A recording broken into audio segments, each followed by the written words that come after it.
stuff and have influence worldwide in a matter of seconds. All right, just pick the right hashtag at the right time with the right momentum, and all of a sudden, craziness happens. Okay? I don't even know if y'all realize this. Do you remember when smartphones came out? When were smartphones Oh my invented? God. 2007. Oh, Okay? Good job, Green. I knew you get it. Green. All right, green note. So, 2007 is when the world changed. And I don't mean that lightly, okay? The world absolutely changed in 2007. It is a different reality and a different world for people who did not know life before smartphones, okay? Because, but even cell phones in general. Sometimes I feel old. I'm not that old. But I didn't have my cell phone until after I graduated college. Not because I couldn't afford it or because my parents were mean or just because they hadn't been invented yet. They weren't available, okay? So we have the opportunity now to have a whole lot more interaction than we had before ever, okay? We have the opportunity to have influence much more than we ever had before because of the opportunities that technology gives us. And the way that things happen now is leadership is not about one person telling everyone else what to do. Leadership is about having an influence over a group and getting that group to move forward. So anytime you're having influence, whether it's good or bad, positive or negative, anytime you're influencing someone, that's leading. Okay? Anytime you're what we call sense making. Someone comes to you and says, I don't know what to do, and presents you with a problem or a situation, and you say, you know what, I think you should go do this. You just showed leadership because you put the dots together in a way that made sense to them and helped them. Okay, does that make sense? Okay, so sense making, influence, all those things happen, and they happen like this, all day long continuously. So this part, as you're learning it, it becomes more of your conversation, and not that we're going to walk around in the same colors all the time, but as the more you do it, it becomes more natural. It becomes more of, and some of you probably do it pretty well already, you just haven't put it in the framework of colors, but you already you understand people, and you understand how to interact with people and stay away from certain people and not have Anytime you say like, oh, that's just how Jacqueline So is, yeah. or oh, that's just how Coach is, you're identifying their true color. Yeah. Yeah, and then the question is, are you identifying it based on your own bias and not understanding where you're coming from, or are you truly saying, they're this color, which means this, but I have a choice there on how I'm going to interact with them, and whether or not I'm going to just dismiss them, those kind of things, right? So, are you? I have a very orange activity that I want to do, but you can go. Okay, all right, so one more, I think we have one more after this one, but this is another practice one, so now we know all four, okay? All right, so. One of the conflict resolution tools they teach in marriage is ask questions when you have a disagreement. Don't just start spewing out what you think, make it worse. Ask questions, try to relate, make it better. I used that last week. My wife and I got into a disagreement. It got hot, it got heated. We started a fight. I stopped myself right there, started asking questions. Honey, why are you being a psycho right now?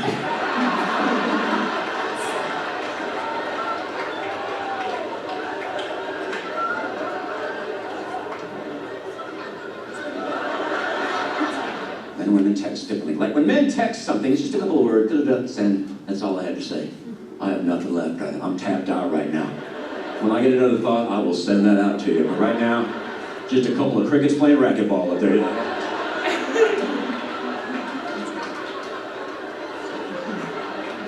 But women, when women text, what are you doing? Oh, you look like a squirrel holding a nut. Like, oh, yeah, I get it down to that too. Yeah, I got a carriage return on your phone. This is my text to her, right here. Hello, my darling. How you doing today? Send. And that's when the floodgates open. Now I'm going to read you her response. Good, I'm just so tired. Went to chiropractor. I'm super tight through shoulders and mid-back, so I loosened that up. He said, it sounds like my brain isn't shutting off for some reason. I asked him if it would be from playing electronic games before bed. He said, probably so. He said, try that and have a sip of wine before bed. If I don't sleep good next week, come back and try acupuncture. Smiley face, I'm feeling very draggy, but still as Jack and Stacey, so it could be in the air. Having Jackson played Xbox before bed, so he could have the same issues.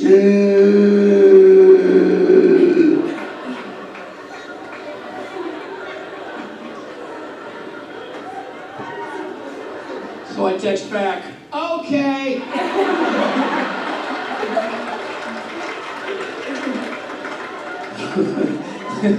Actually, it was just, okay, that's all it So again, you know, he based that on, you know, male and female, but really where we're at is, right, if you're a blue or a green, your texts are going to be extremely long.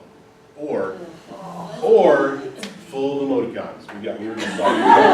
We are absolutely on it with the emoticon game. Okay, emoji game, whatever.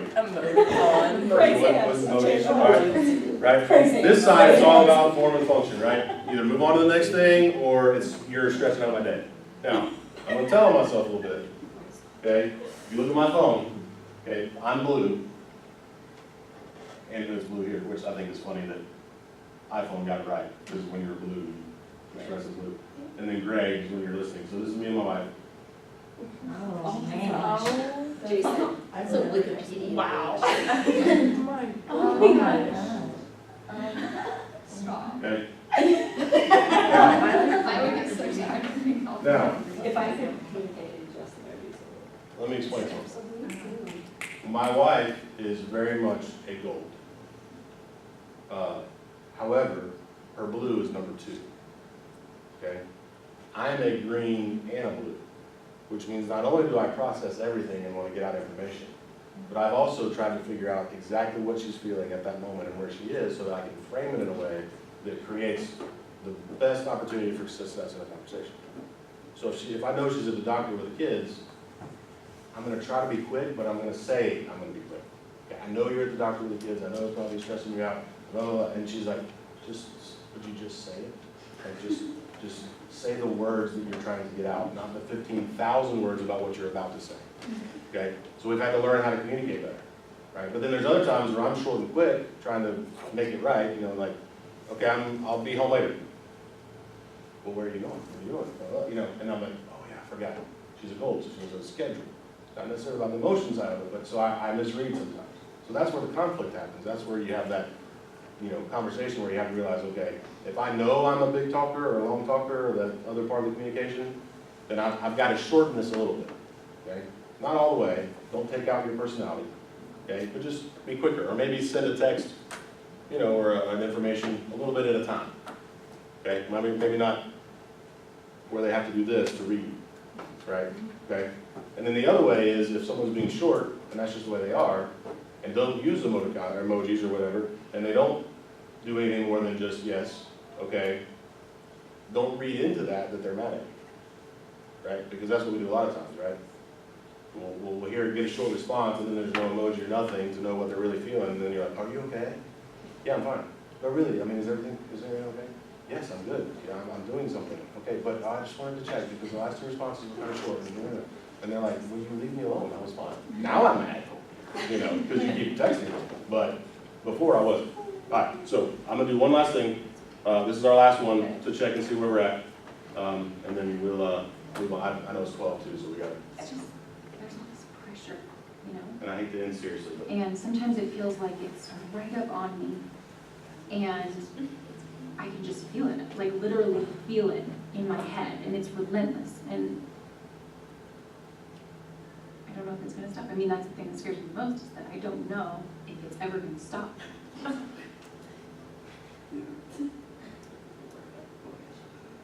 Did you have a nail in your head? It's not about the nail.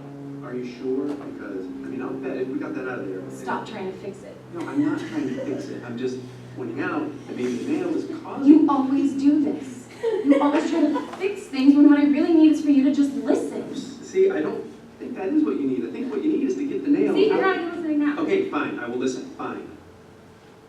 It's just, sometimes it's like, there's this achy, I don't know what it is. And I'm not sleeping very well at all, and all my sweaters are snagged, I mean, all of them. Sounds really hard. Ow! Come on. If you would just. Don't,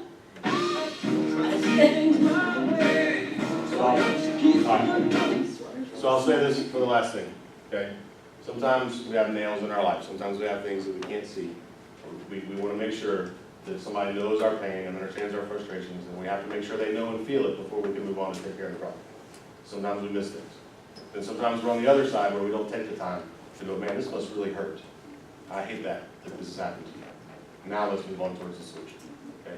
So when you're dealing with things, when you're dealing with people, when you're dealing with yourself, with your own mind, what you're thinking through, reflect on, does this have anything to do with where I'm coming from in my color? Or is it just a momentary feeling or something that's interaction right here? But do the things you can to look and reflect back on that.